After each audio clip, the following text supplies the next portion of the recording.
Considering the minister in such a hurry, it was just a bouquet of flowers, but okay, we'll do that a little later. But as always, Mr. Minister is pressed for time, and we'll get on with the session. Thank you. Very gracious of you, Mr. Piyush Goyal, for joining us here at the India Economic Conclave, where the best minds are looking at the Indian economy, which is a bright spot. And the numbers yesterday, extremely heartening, with India growing at 7.2%, clearly way above other economies which are at the moment seen to be struggling. 9 years, 7.2% GDP growth rate clocked. Is it a great story for the Modi Sarkar, Mr. Piyush Goyal? I think it's a great story for India. What matters is that the country today is on the move. The people of India feel empowered. The people of India are collectively in a new mindset, a mindset of a developed nation. Wherever I go, the youth feels encouraged to do more for the country, to work more. There's fire in the belly. I think that's the strength of India which we need to recognize. And that has happened due to the last decade of relentless reform, relentless transformation, effort to meet the basic needs of every citizen of the country, so that once all the basics are taken care of, you have a nation of young Indians, boys and girls, aspiring for a better quality of life, all the good things of life, connected digitally, 800 million internet users in the country, and almost every family having a television, watching on television what's happening across the world. And that aspiration is what is driving the new India. Of course, the stable government that the people of India elected the second time over in 2019, giving Prime Minister Modi an absolute majority, has been a very important element of this success story. His decisive leadership and his sensitive personality have helped combine development with empathy for the poor. So, which is why we say this has been 9 years of service, 9 years of a better future for the poor, the marginalized sections, the less privileged sections of society, and 9 years of good governance, collectively defining the India story. Mr. Piyush Goyal, you said young Indians have fire in the belly, but there is a young Indian lighting fires, figuratively so, in Parliament, and there are not so young Indians heading various opposition parties who don't seem to be convinced with the delivery of the Modi Sarkar. How do you respond to them? Navika ji, very often in politics you're almost reduced to a level of opposing for the sake of opposition. And sadly today that's what is reflected in their behavior. I mean, a matter of national pride like the new parliament building, getting rid of the colonial building which has housed our main Lok Sabha and Raj Sabha chambers for the last 75 years, should have been the collective pride of every Indian. And even putting that into a controversy, not allowing parliament to function with a single point agenda which didn't have any basis, finding every possible excuse to literally speak badly about the country and our countrymen on foreign shores, only reflects a very poor mindset. I think the nation is going to decide to almost ignore such negativity. We are a nation who looks at positive things. नकारात्मक सोच को देश ने पूरी तरीके से ध्वस्त करने का निर्णय ले लिया. अब सकारात्मक सोच ही इस देश को आगे लेके जाएगी. But they won the elections in Karnataka. Why did that happen if there was so much of negative There thinking? could have been a variety of reasons, and elections will be won and lost. There will be hiccups in this growth journey, the development journey. But in terms of the popularity of the Prime Minister, both in India and universally across the world, is at a high. He is the only Prime Minister who's never seen his rankings or his popularity go below 50% throughout his 9-year term. Internationally, the last Pew report, I think, or the Morning Consult report, whichever report you look at, they are all reflecting him to be the most popular leader in the world. So I think bottom line is the people are appreciating the good work. The people understand how good the nation's future looks like, how he has impacted almost every person in the country, every section of society, whether it's nearly 4 crore homes. Can you imagine? It's twice the population of Australia. And in terms of families, 8 times the number of families of the whole Australian continent who've got a free home in the last few years. Can you imagine the dignity that has been provided to the poor over 9 years of relentless work? I think people understand and appreciate that. And to my mind, Prime Minister Modi has to serve this nation for many, many more years. The people want that. The world is seeing in him that leader who can deliver, that leader who can take the country out of the morass that we had inherited in 2014. The fragile 5 to top 5 economy story is something that every Indian is proud of. And I think elections will come and go, but Prime Minister Modi's popularity, the love and affection the people have in him, the trust that he has earned due to his hard work is something nobody can take away. Mr. Piyush Goyal, Morgan Stanley has been extremely complimentary of the Indian economy and the decisions taken by your government. There is a global phenomenon of the acknowledgement of the pace of growth and the pace of reforms in India. Yet, the question I want to ask you is that politics is the art of convincing. Why is it that the government sees a breakdown in the process of dialogue, and why do you think, as far as the parliament benches are concerned, there is no consensus, there is no dialogue? In fact, what we've seen is a worsening of the confrontation status. Well, we are keen to have a dialogue and have sought every opportunity to try and reach out to the opposition, our colleagues. We all talk informally very often. As soon as the cameras switch off, then everybody is a different person altogether. So, are you saying congressmen speak to you differently on camera and differently off camera? 90% of the congressmen individually come and tell us, we feel very bad. We would have loved to be a part of the parliament function, but unfortunately we are told we cannot go. Even during parliament days, the frustration that every member of parliament of the opposition has, that they are not able to raise the voice on issues of interest to the people of their constituency or of their state. The fact that almost everybody who's a public representative wants to be the voice of his constituents is evident from them. But if your leadership is weak, if your leadership is indecisive, if your leadership is uncertain of itself, or if your leadership is smug, as we are seeing nowadays, then well, it's very unfortunate. The breakdown is only causing the nation to suffer, and the people of India are watching. As they say, ये जनता है जो सब जानती है और जनता समझदारी से अपना काम करेगी.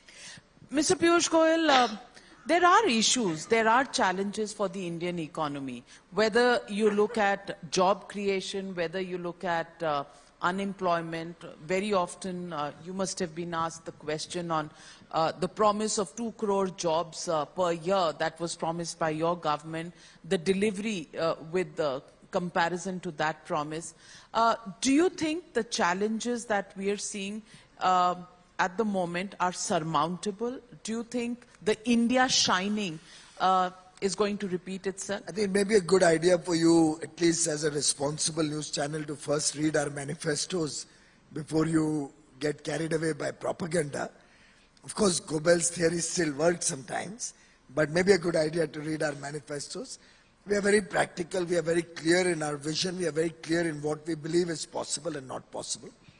And therefore, what we are looking at is opportunities of work. And the people of India also understand that ultimately it's work that is going to matter. How did 100,000 startups start in the country?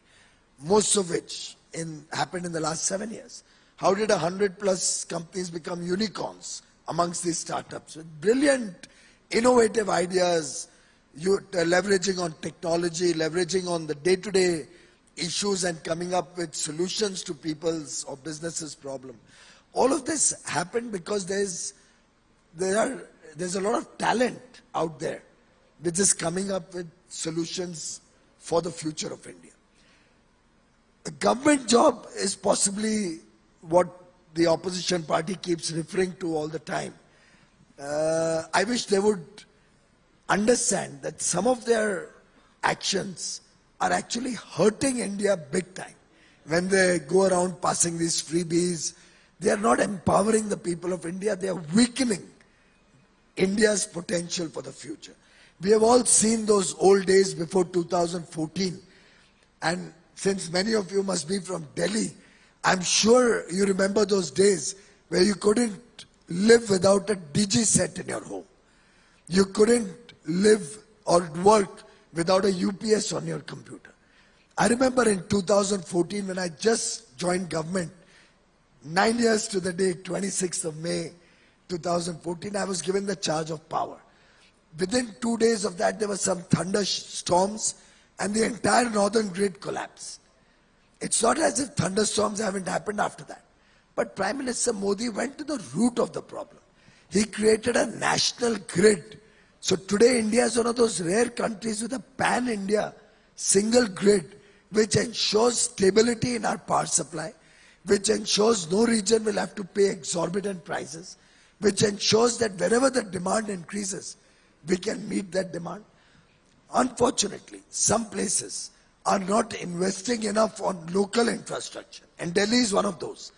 I am actually worried for the people of Delhi, given the way they are splurging government money on advertisements on Times Now and other. We don't get. We are the channel that exposed the Sheesh Mahal. We don't get any ads. We don't get any ads. But I think this is the kind of journalism that India respects and India likes to see, which is fearless, which is honest.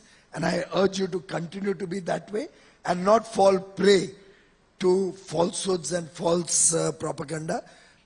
But the fact is that Delhi became power sufficient because the government really pushed in a national transmission grid, ensured adequate availability of power. This kind of freebies ultimately weaken your economy, weaken your distribution and generating ecosystem. They don't get paid on time. And end of the day, like in the old days, free power is equal to no power. And that kind of negative politics is what some parties are showing. Gujarat people pay for power and enjoy 24 hours power across the state for the last almost 20 years now, 18, 20 years. And they're happy to pay because they get quality power. They're able to produce well.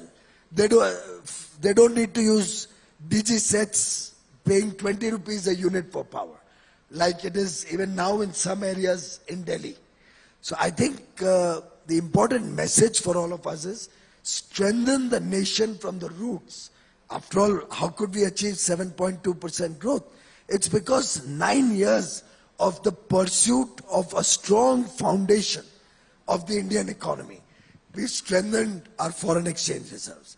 We've strengthened the story on interest rates. We brought down interest rates significantly. A little increase in the last few months because of elevated inflation, which also has now come down to below 5%. And our elevation was 4.5 to 6.5, whereas Western developed nations went from 1 or 2% to 12%. So India is in that mode of stability with a proactive government, strengthening every element of the economy. in a manner which will hold us in good stead as we, in our pursuit to make India a developed nation by 2047. We are going to go from 3.5 trillion today to at least 35 trillion by 2047. And imagine what opportunities it will open up for all the people of India. By 2030, we'll see $2 trillion of exports from India. Imagine what opportunities that will open up. In fact, last 2 years, our exports have gone from 500 billion, which was about 38 lakh crores, to 776 billion. 55% growth in only 2 years. Over 60 lakh crores of exports, 62 lakh crores of exports. That's the growth. Now this 24 lakh additional exports adds to jobs, adds to work, adds to business, adds to economic activity, provides an ecosystem where everybody sees prosperity. So this is work in progress, obviously. I can't say that the work is over. The work is never going to get over because this is an aspirational country. This is a country of young minds, young people who are aspiring for good things of life and will continue to look for growth. So everybody has a television today. Now everybody wants a larger television. Everybody has a refrigerator today. Now they aspire for a double-door refrigerator. Most people have a smartphone. Now they want a smartphone with more features, faster or greater memory, greater ability to show them films at high speed. So I think this is what is driving India, innovation, the growth story, everything is on a roll. But while you talk about the innovation, the strides that India has made, Mr. Rahul Gandhi in the United States has said that you're a country, you're making this a country where you are lying down and all that. How do What you is all that? हम said इज्जत that. से अपने भगवान के सामने साष्टांग नमस्कार करें, ये हमारी विरासत है, ये हमारा इतिहास है, ये हमारी परंपरा है और हम इसके लिए बहुत गौरवान्वित महसूस करते हैं. We are proud. I am very proud Hindu. मैं खुद साष्टांग नमस्कार करता हूँ बड़ों के सामने या भगवान के सामने. उसमें मुझे कोई शर्म नहीं है, कोई उसमें मुझे एम्बैरेसमेंट नहीं है. वो फेक टीका लगा के ये सब जो बोलने का काम करते हैं, उनको चिंता करनी चाहिए कि एक तुष्टीकरण की नीति से देश को कोई भला नहीं होने वाला है. This country wants equality. Everybody having a right to follow their religion, follow their culture, respect their traditions. And I think India's strength comes from our traditions. When our children do well, as families we feel proud because in India we still maintain a culture of family values. I think speaking in the US and deriding your own country, your own culture, your own tradition, your history, your belief is a very sad reflection on a person's integrity and a person's feelings for his fellow countrymen. He also feels, and the entire opposition feels, that democracy is in peril today. You've unleashed all kinds of agencies, the ED, the CBI, which see them more often than members of parliament from your government do. They also say that, look at a situation. We were speaking with Mr. Scindia. We've spoken to the petroleum minister. Nobody wants to lower their tax rates or make petrol or ATF cheaper. Look at the situation in Delhi where the Supreme Court gives a verdict and then your government brings in an ordinance. Each one of these. And look at the way you talk about the media as well. You say that you get advertisements. They say we are Godi media. Everywhere there is confrontation. Why is there so much confrontation? Well, that's a package of 6 or 7 questions. And as I told you, I have to receive in one over 6 balls are allowed. Nepal Prime Minister just now. So I'll try to encapsulate all these issues as quickly as I can. But, well, if democracy was in peril, then it was during the emergency. In 1975, when over 100,000 political activists were put behind bars without even a process of law. Show me a single person today who doesn't have the freedom of speech. See the newspapers, see your channels all blaring away with their statements. The fact that they're able to speak their mind and whatever they want to say, good, bad, ugly, honest, falsehoods, whatever. All the falsehoods also carry. So I think this bogey about democracy being in danger is not bought by anybody. It's full free speech, freedom of movement, freedom of expression. Everybody is enjoying all the freedoms. Particularly the Congress has no business to be teaching us democracy. They are the one who threw out, I think, maybe over 50 chief ministers arbitrarily. If some chief minister didn't touch the feet, and by the way, not touching the feet lost the chief minister his job, and now they're getting hassled if we touch or pay respect to God. So I think they really, it's something like, I don't know if you've heard, the deputy leader of the Congress party in Rajya Sabha, the house that I represent, and I don't mind saying his name because he's on television saying this, Mr. Pramod Tiwari, deputy leader and the senior most leader of the party in Uttar Pradesh, country's largest state, is on record on television making a statement that the laws of the land, and he's talking of criminal laws, should be different for the Gandhi family. And I'm literally, may not be an exact letter to letter quote, I don't have it. You can actually play it on the screen if you want. I don't have a PCR which will play out visuals, but... he's on record to say that the law, criminal law, ladies and gentlemen, of the country should be different for people with a Gandhi surname or from the Gandhi family. And then he goes on to add, I'm not saying in conviction the law should be different. I'm saying in sentencing. That makes it even worse. That means आप गुनाह कर सकते हो और गुनाह का अगर पुष्टि मिले, if you get proof of evidence that a Gandhi family member is also wrong or has done a criminal offense, for that the law is okay. But in the sentencing, because he's from the Gandhi family, there should be a new law, separate law, so that the Gandhi family doesn't face the same sentence as you and me. Now, anybody in this room who accepts that, even a single person? Or how many of you don't accept that? For how many of you is it not acceptable that Gandhi family should have Come on, audience, this one's for you. Not, I mean, imagine that is the level of discourse on television by a deputy leader of the party in the Rajya Sabha. And to your point about the media, I think, sadly, the reports that I'm getting about many media houses reflect that large amounts of advertisements are influencing their decision. We as a government right from 2014 have been at the receiving end of the media for having cut down advertising. I know that you have also complained to me that you guys are not advertising all your achievements. We don't need to advertise our achievements. The people are experiencing those achievements. And Prime Minister Modi has always believed that our work should speak for itself. So my apologies to you, but since Mr. Kejriwal and company are so benevolent in giving you advertisements. Again? That Operation Sheesh Mahal is a Times Now Navbharat story.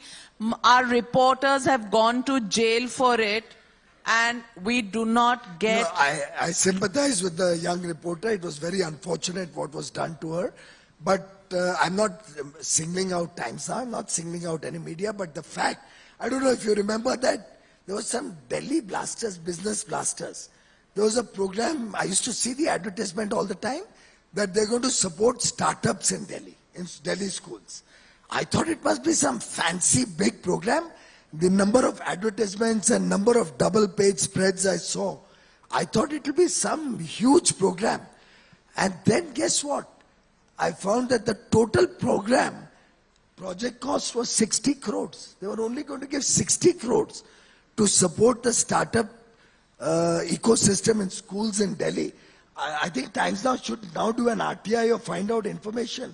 You'll find a few hundred crores must have been spent on advertising that 60 crore rupee business blasters program. And the RTI should be applied to ED or CBI. You can apply it to anybody you like, but the fact of life is you did wrong, you're getting caught with your finger in the till. If you're getting caught with your finger in the till, you pay for it. After all, tell me, why are these people not getting bail? The courts are there. Now, when they don't get bail, they blame the courts are also not independent. When they get bail, then Satyamev Jayate. ये जो selective casting aspersions on institutions, it's actually damaging the strength and firmament of India's institutions.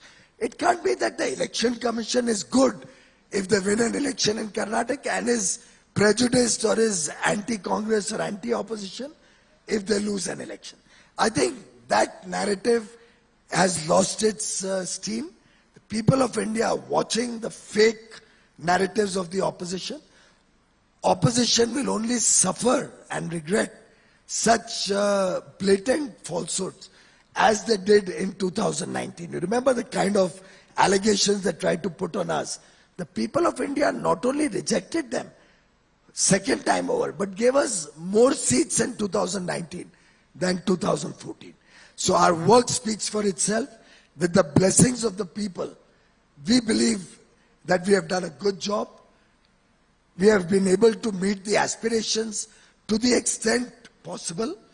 But as I've said to you earlier, this is a nation which should always, permanently, remain in a state of aspiration. Aspire for more. That drives growth, that drives prosperity. So let us all always remain aspirational, looking for more, looking for better news from Times Now, looking for better conclaves from Times Now, and looking for better performance from me. And looking for more time from ministers who are hard-pressed for time. Honest to God, I had given you just an hour. Just before I let you go, 2024. 2024. Any anti-incumbency worries that you may have? Well, I thought we were looking at pro-incumbency. After 10 years? After 10 years? This is just the beginning of a long journey. Thank you. Well, as always, very confident. Thank you very much, Mr. Piyush Goyal, for joining me. Thank you.